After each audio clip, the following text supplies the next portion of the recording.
de la filamentación que tiene la levadura, a la formación de pseudomicelio, y aquí sería la observación con una tinción simple, que sería con una tinción con cristal violeta de la levadura en el cultivo. Nuevamente, aquí vemos la fase vegetativa, las colonias que pueden presentarse, colonias cremosas, amarillentas, con bordes irregulares. Y aquí sería la fase vegetativa, también una observación de ese cultivo. Si se fijan mañosamente, estas son fases vegetativas y estas que ven escamas y acúmulos de levaduras, que será la fase que parasitaria. Vean como globosa, como su nombre lo dice, parece un globito, Sympodialis parecen polos de esos de brillar, tienen angostura. Vean que Restricta es una de las más chiquitas, pero casi todas, a excepción de globosa, tienen una forma de botellita. Es como decimos de botellita. ¿Cuál? ¿Antes? ¿La púrpura? Estas de las colonias, estas colonias diferentes, esta es Purpur, globosa, Restricta y Sympodialis, todas son colonias cremosas, amarillentas, con bordes irregulares, ¿sí? Ahora, Malassezia obtusa, ¿ves cómo todas como tienen como forma de botellita? Unas más chiquitas, otras más gorditas, otra es estrecha, un poco más ancha, la unión de la célula madre e hija, más ancho o más delgado, ¿sí? Nos interesa a nosotros esto, les interesa conocer esa morfología microscópica para decir si hay una pitidiasis puesta, como decimos, no es necesario. Sin embargo, esa imagen patognomónica de lo que Bonifaz llama de manera muy confusa y no correcta albóndigas con espagueti, se lo dice para que ustedes les venga a la memoria y lo reconozcan como una imagen patognomónica, pero de ninguna manera lo reporten aquí en el examen, porque no estamos hablando de comida, estamos hablando de micología. Bueno, en cuanto a las dermatofitosis, aquí lo más importante, lo más grueso, ustedes saben que las dermatofitosis son muy importantes en la consulta dermatológica. En nuestro medio, a lo mejor es igual, ahorita en las ciudades es muy alta la dermatofitosis, sobre todo la línea de los pies, por el uso de calzado cerrado. Pero en las costas también es muy frecuente tanto la pitidiasis como la dermatofitosis, porque son climas que se prestan para dar un ambiente propicio para que uno tenga la infección. Obviamente ya la situación intensiva, si ustedes, niños de ciudad, tienen problema de climateris por el uso de tenis, imagínense los niños de la costa que usan tenis con ese calorcísimo, ¿no? Y esa incubación y esa humedad, pues obviamente va a haber más frecuentemente ese tipo de infecciones. Ahora, la dermatofitosis obviamente es el grupo de hongos queratinofílicos, conocidos como dermatofitos, van a generar infecciones desde todos los tejidos queratinizados, pelo, piel y uñas, y obviamente, pues en la consulta dermatológica es lo más frecuente para el dermatólogo estas infecciones por hongos. ¿Cómo vamos a hacer igual nuestra diagnóstico de una dermatofitosis? Primero, nuestra observación directa es muy importante, en fresco con caguate. Y luego el cultivo. ¿Por qué es importante aquí el cultivo y no al contrario en Malassezia? Porque aquí se importa un poco el cultivo.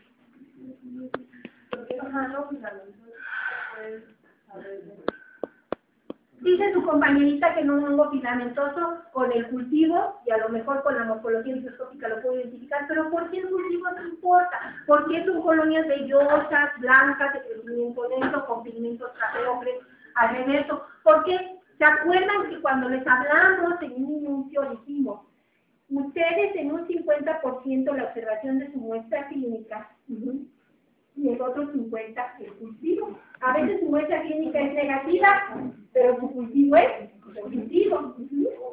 Mientras que a veces su observación directa es positiva, bueno, ya además ya están viendo ahí artroconillos y dicen, bueno, cultivo lo hago, porque a lo mejor sí me interesa saber qué hongo es, pero no es necesario para dar.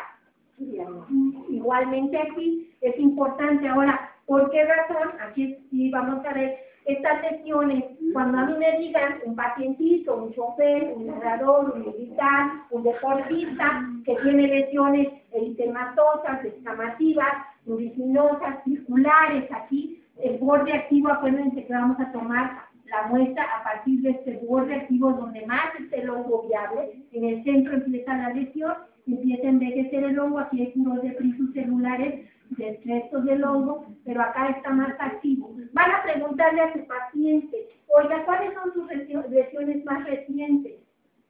¿Se ha puesto alguna sustancia? Si se la ha puesto hay que dejar mínimo 10 días sin tratamiento. Hay animales en su casa, comparte las fallas, los peines, etcétera, el hacinamiento, el baño, aunque tampoco vamos a ser ofensivos en decir que no se baña, ¿verdad?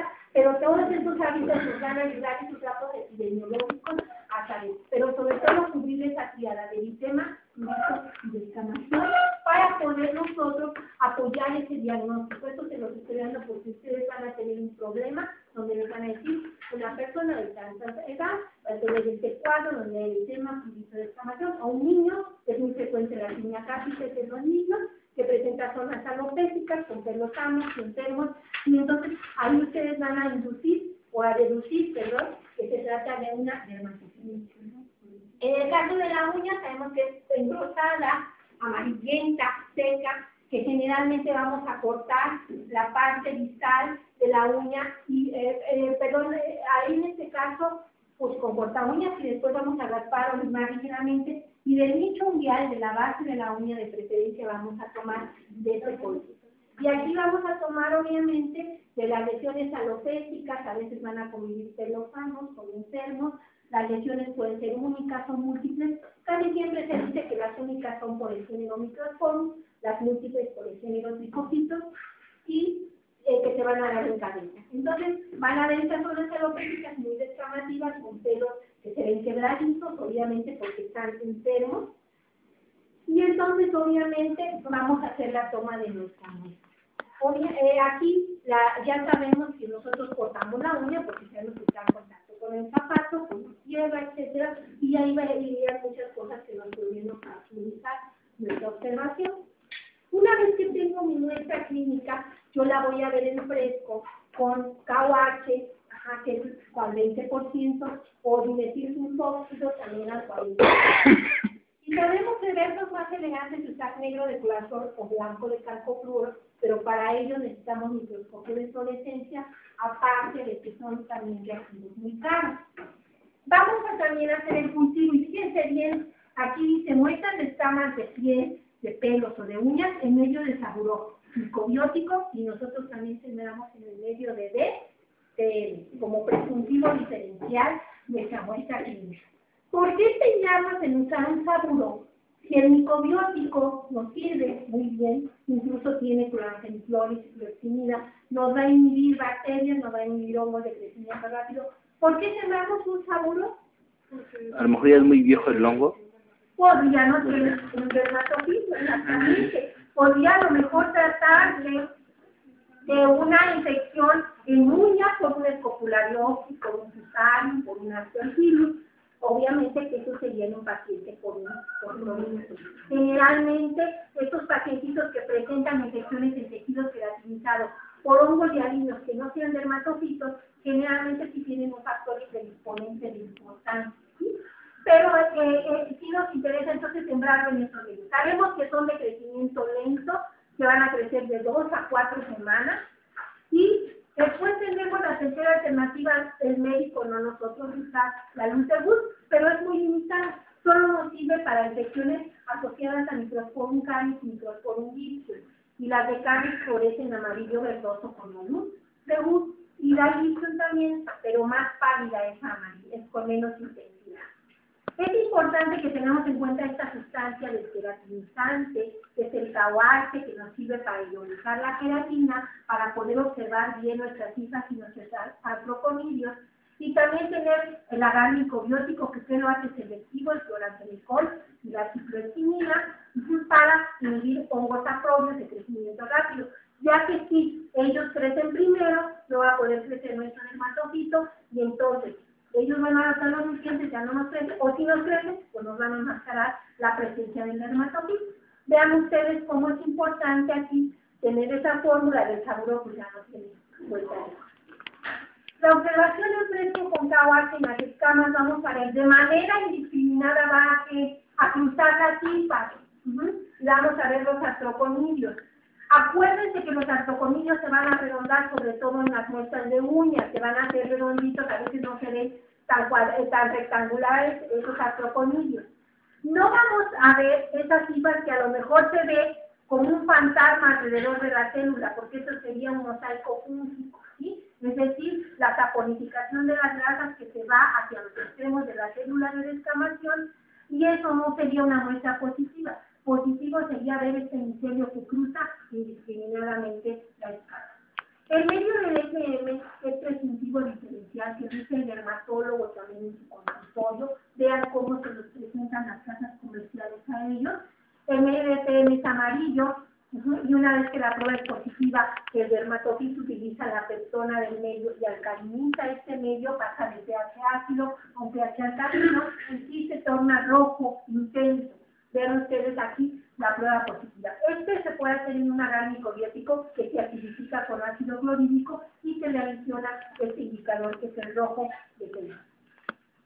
Vean lo que acaban ustedes de ver ahorita, Mycophyton rubrum, que produce este pigmento rojo vino muy intenso. Si se fijan, de sus gramillas de eso ya no se aprecia mucho. Pues ya están muy viejas las colonias, por edad que ese tiempo que no venimos a clases, que nos envejecieron las colonias que ya estaban listas para esa práctica que iban a tener ustedes ese martes, que la escuela ya cerró, y entonces ya no pudimos ver estos matices de esos tonos vino intensos, que se ven muy bonitos en Mycophyton rubrum. Y esta es una prueba diferencial porque en PDA el pigmento difusible rojo vino es muy intenso para rubrum y negativo para mentagrosis, ¿sí? No, al revés. Ahora, rubrum es pigmento rojo vino positivo y mentagrosis es negativo, ¿sí? Ahora, vean aquí cómo se ve, obviamente también la colonia por el anverso y por el reverso, y vean microscópicamente cómo se ven estos microconillos en forma de lágrima, alternados en un ángulo de 90 grados en la linfa, y estos macroconillos en forma de lápiz, en forma de puro, en forma de vasco de balaza, de 2 a 4 tercios de pared delgada. Esto es interesante en Mycophyton rubrum. Y ahora el Mycophyton mentagrophytes, donde obviamente se habla que, entre comillas, que la variedad mentagrophytes es pellosa y la variedad interdigitale es granulosa. Sin embargo, ¿cuántas variedades pueden tener ambas cepas? Se habla de que son más virulentas las granulosas porque están más colineadas y hay más producción de enzimas, que más gelatinasas, incluso en las tasas gelatinasas, en fin, y las lesiones son más agresivas por la variedad interdigitale, pero eso es muy relativo. Se conocen también cepas de la variedad mentagrophytes que son granulosas y también son muy, entre comillas, más virulentas. Ahora, vean la colonia de mentagrophytes, es amarillenta, cremosa,